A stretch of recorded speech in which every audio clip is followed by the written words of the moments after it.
The other thing that stood out to me too, and I remember texting you guys this as we were watching, is that I did think that if they were going to win the game, it was going to be because of Veesaar. Kerry Keating, your reactions to this first Carolina Duke game of the year and the Tar Heel victory by 3 in the Dean Dome.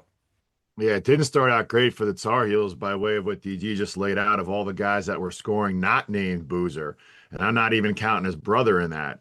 And what happened is it took Carolina almost, I'd say, three breaks in the action as I was going through segments with you guys trying to keep track of the segments of the games and breaking them down to get into any sort of pressure, full court pressure, because they had to break up the flow of the offense. They were doing nothing to put any kind of pressure and stop in the half court, and Duke's offense was flowing. On the flip side, Carolina's offense was all about Caleb Wilson on the left block making ridiculously tough shots, which is not sustainable. And Carolina got away with a little bit of pressure when they posted up Boozer and some double teams and uncharacteristic turnovers from him out of that one or two.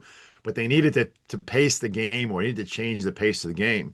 The other thing that stood out to me too, and I remember texting you guys this as we were watching, is that I did think that if they were going to win the game, it was going to be because of Veesaar.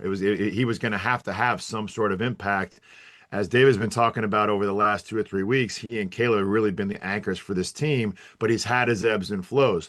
Well, his ebbs and flows happened in one game today, but you've got to assert yourself in the post and put pressure on them when they lose Patrick Ngamba to foul trouble and eventually foul out with 6 minutes, which clearly was the turning point in the game. He's out. Veesaar scores 3 times in the post, steps out to hit a three, and obviously the pressure is off of Caleb Wilson, and he becomes a decoy of sorts to think, hey, they're going to go to him to win this game. And as DG laid out, go to the freshman point guard and go to the only guy on Carolina's roster who's ever played in one of these games before. So fitting that the guy that does play in this game understands what's at stake when he gets the ball in his hands to make the shot. Kudos to Hubert and the staff for getting to that point.